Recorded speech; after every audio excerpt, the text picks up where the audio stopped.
Ana Martinengo. En minutos, sí, vamos a volver allí al juzgado de Villena. Vamos a hablar ahora de algo que es prácticamente obligado, que es la pandemia económica, que es lo que se viene, que es la crisis, lo que se viene o lo que ya está instalado por este parate, por esta cuarentena, obviamente, que obliga a que muchos comercios tengan, sobre todo en la zona metropolitana, que cerrar la persiana.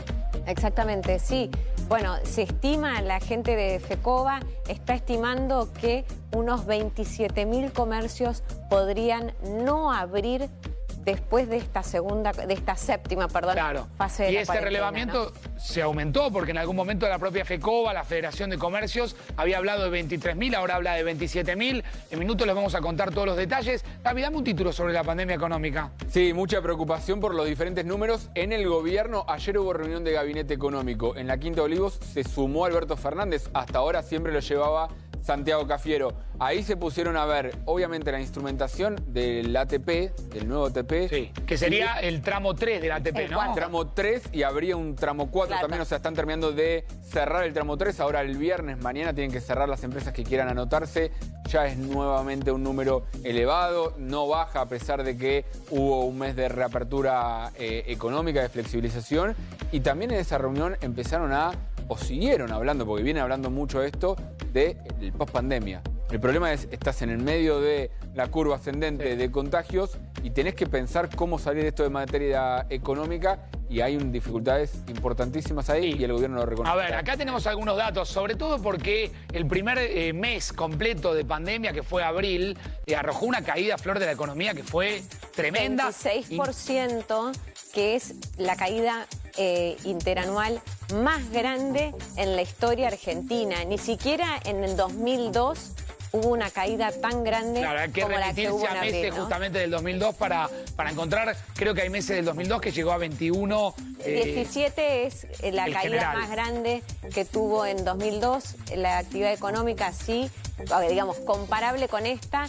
Lo que pasa es que acá en abril se frenó por completo, se congeló todo tipo de actividades económicas, ¿no? Además de que, hay que decirlo, la Argentina ya venía de 2 años de recesión. Entonces, el frenazo del aislamiento agarró a la economía argentina ya sin oxígeno. Por eso es que tenemos estos números, ¿no? Bueno, en la ATP3, que hay 240.000 empresas que pidieron ayuda para pagar sueldos de cerca de 2.300.000 trabajadores. Es un número que se mantiene respecto a la ATP anterior e incluso se eleva un poco.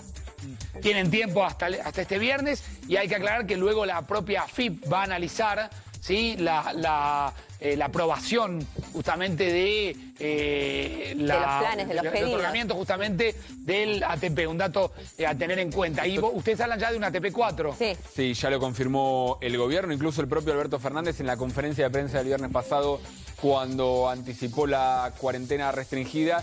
En los anuncios económicos ya se hablaba del ATP en julio, el mes de julio, sin en este caso incluir aguinaldos acá en junio. Esa fue parte de una discusión y de hecho está generando muchos problemas en muchas empresas, que algunas decidieron pagarlo en cuotas, otras directamente no pagarlo, lo que igual ya es un tema de ilegal, pero claramente habla de una dificultad que está viendo. Por eso el gobierno sabe que el ATP 4 va a estar después, agosto, claro, es una nueva discusión. Lo que el gobierno está pensando es ver la opción, ahí Flor sabe mejor que yo, de créditos blandos, de quizás discontinuar el ATP y empezar a dar créditos a las empresas para pagar los sueldos, pero que deje de salir directamente de fondos del Estado pagándole directamente a los trabajadores. Pensemos que estas medidas que se han tomado durante la emergencia, además del ATP, vino acompañado también todo lo que tiene que ver con créditos a tasa cero para monotributistas y autónomos, que tuvo una nueva prórroga, es decir, van a poder obtener estos créditos a tasa cero